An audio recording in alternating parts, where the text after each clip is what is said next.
Chromosome क्या है? These are filamentous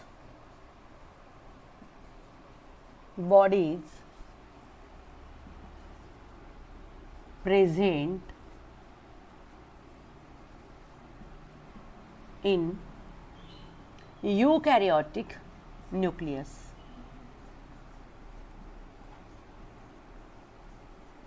Present in eukaryotic nucleus. Eukaryotic cell का जो न्यूक्लियस होता है उसी में क्रोमोसोम्स पाए जाते हैं।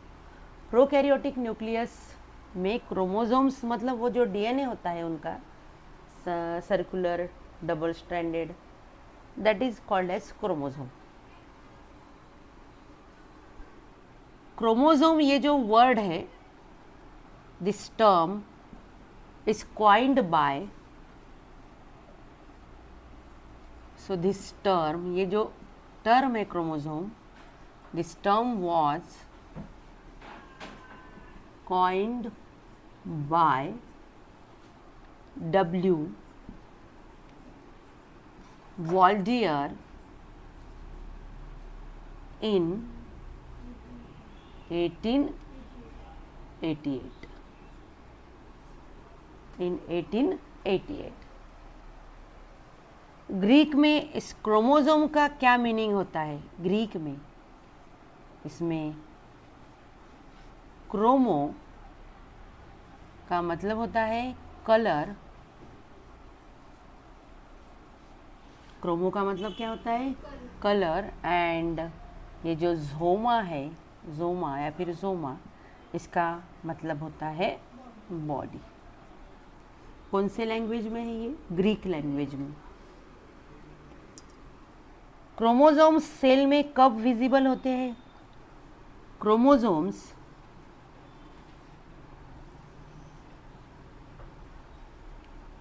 visible in cell during cell division. जब सेल में सेल डिवीजन होता है, माइटोसिस या फिर मियोसिस, तो सेल में सेल डिवीजन के वक्त क्रोमोसोम्स हमें दिखते हैं। वैसे सेल में क्रोमोसोम्स हमें नहीं दिखेंगे। कोई भी सेल अगर हम देखेंगे तो हमें जो सेल रेस्टिंग फेज में है या फिर इंटरफेज में है, ऐसी सेल को जब हम माइक्रोस्कोप में देखते हैं तो हमें ऐसी सेल में इस तरह से ये थ्रेड लाइक मटेरियल मिलेगा। एंड ये जो थ्रेड लाइक मटेरियल है, इसे क्या बोलते हैं? क्रोमैटिन। क्रोमैटिन जब सेल रेस्टिंग फेज में है, इंटरफेज में है, ये डिवीजन फेज में नहीं है, एम फेज में नहीं है, इंटरफेजिक सेल है ये, इंटरफेजिक न्यूक्लियस है ये, तब हमें इस सेल में क्रोमोसोम दिखेंगे नहीं। तो ऐसी सेल में हमें ऐसा ये थ्रेड लाइक मटेरियल मिलेगा। That material is called as chromatin material which is made up of DNA and histone। लेकिन जब यही सेल डिवाइड होने लगती है, मान लो ये सेल जब माइटोटिकली डिवाइड होती है, मतलब इसमें अगर माइटोसिस होता है तो इसी सेल में प्रोफेज होगा, मेटाफेज होगा, एनाफेज होगा और टीलोफेज, ऐसे 4 स्टेजेस होने के बाद न्यूक्लियस डिवाइड होगा और फिर साइटोकाइनेसिस होने के बाद साइटोप्लाज्म डिवाइड होगा। तो ये सेल जो प्रोफेज है, प्रोफेज में ये क्रोमैटिन मटेरियल क्या होता है? कंडेंस होता है एंड ठीक होता है। फिर मेटाफेज में तो हमें पूरे ऐसे क्रोमोसोम दिख जाते हैं। इस तरह से ये स्पिंडल फाइबर्स है। ये जो सेल का इक्वेटर है, जिसे बोलेंगे हम इक्वेटर प्लेट, यहाँ पे ये क्रोमोसोम्स जो है इस तरह से अरेंज होते हैं। तो यहाँ इस स्टेज में, ये जो स्टेज है, ये स्टेज है मेटाफेज। कौन सी स्टेज है ये? मेटाफेज, यह है मेटाफेजिक न्यूक्लियस या फिर मेटाफेज न्यूक्लियस। तो मेटाफेज में हमें ये क्रोमोसोम नज़र आएंगे। अगर हम ऐसे सेल को माइक्रोस्कोप में देखते हैं, जिस सेल में मेटाफेज स्टार्ट हुआ है तो या फिर मेटाफेज चालू है, ऐसे सेल को अगर देखेंगे तो हमें ऐसे सेल में यहाँ बराबर क्रोमोसोम्स हमें दिखेंगे। अगर इसके मेटाफेज कंप्लीट होने के बाद एनाफेज अगर चालू है सेल में, एनाफेज, तो एनाफेज में भी हमें क्रोमोसोम्स दिखेंगे। एनाफेज में भी हमें क्या दिख रहे हैं? क्रोमोसोम्स दिख रहे हैं, इस तरह से दिख रहे हैं हमें। मतलब इस पॉइंट को मैंने क्लियर कर दिया कि chromosomes visible in cell during cell division. ये सेल डिवीजन की स्टेट में नहीं है तो इसमें हमें क्रोमोसोम नहीं दिखेंगे, लेकिन देखिए ये सेल में डिवीजन चालू है, मेटाफेज चालू है इस सेल में, तो इसमें हमें क्रोमोसोम दिख रहे। इस सेल में क्या चालू है? एनाफेज चालू है, इस सेल में भी हमें क्रोमोसोम्स दिख रहे हैं। तो जब सेल में डिवीजन होता रहता है तो हमें उस सेल में क्रोमोसोम्स दिखते हैं। Next point,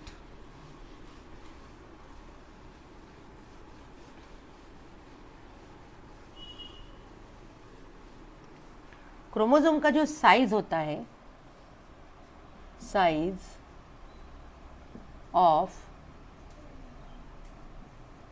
chromosomes varies from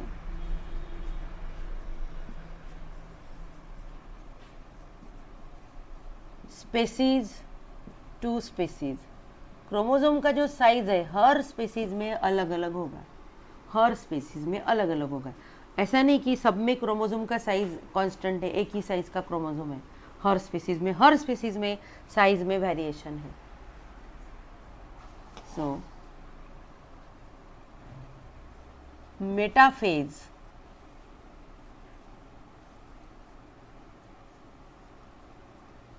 chromosome varies 0.1 to 33 millimicron in length and 0.2 to 2 millimicron in thickness।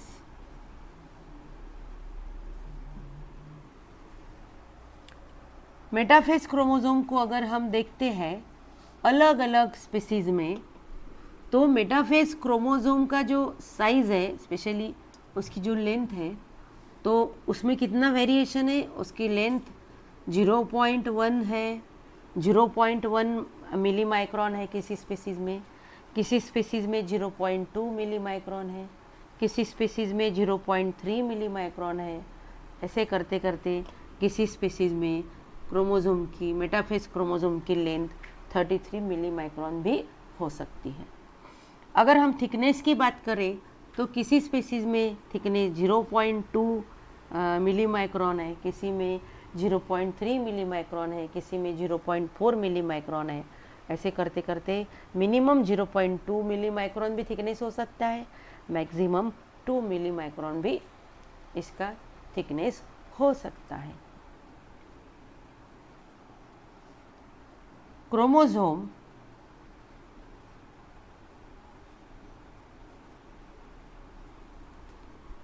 are capable of self replication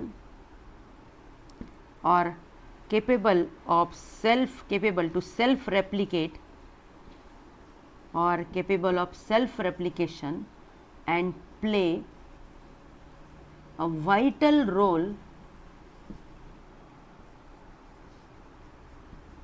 in heredity, mutation, then variation,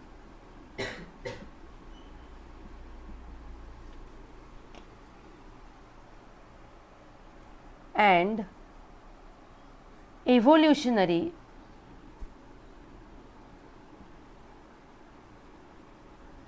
mechanism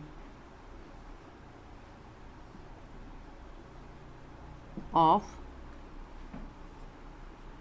eukaryotic species.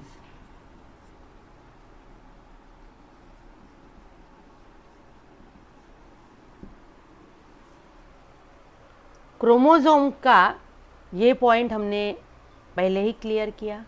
अब इसमें देखिए, chromosomes are capable of self replication. Chromosomes are capable of self replication मतलब chromosomes self replicate हो सकते हैं, chromosome multiply हो सकते हैं। Chromosomes are capable of self replication, chromosomes का मल्टीप्लिकेशन सेल के अंदर हो सकता है। Chromosomes play a vital role, vital मतलब बहुत इम्पॉर्टेंट, बहुत अहम भूमिका वो निभाता है। कौन से फंक्शन में क्रोमोसोम का वाइटल रोल किस में है? तो हेरिडिटी मतलब transmission of characters from one generation to the next generation. Mutation, mutation मतलब sudden change in the genetic material. Variation that is the visible differences amongst the offspring of same parents, that is visible differences between parents and their offsprings, that is called as variation. And chromosome also play a vital role, very important role in the evolutionary mechanism of eukaryotic species. eukaryotic species में जो evolution होता है, evolutionary mechanism होता है, उसमें chromosome की अहम भूमिका है। क्रोमोसोम का बहुत ही इम्पॉर्टेंट रोल है। इवोल्यूशन होता ही क्यों है? बेसिकली क्योंकि चेंजेस किस में होते हैं? डीएनए में होते हैं चेंजेस। डीएनए में चेंजेस होते हैं तो डीएनए होता किस में है? डीएनए होता है क्रोमोसोम में। अब ये क्रोमोसोम बना किससे है ये भी हम देख लेते हैं। ये जो chromosomes are, chromosomes are made up of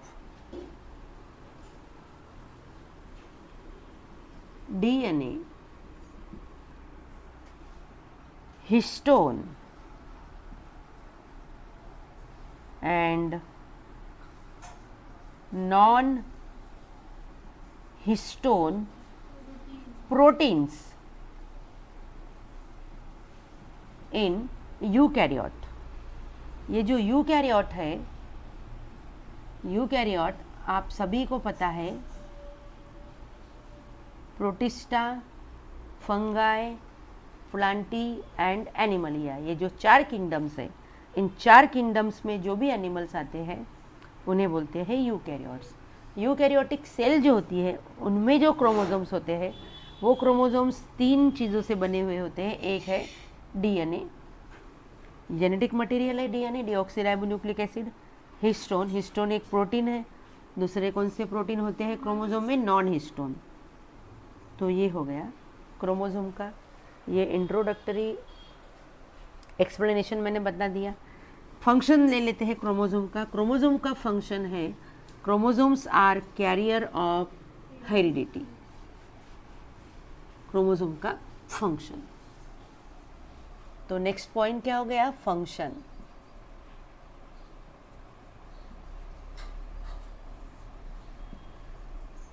function में आ गया chromosomes are carriers of heredity.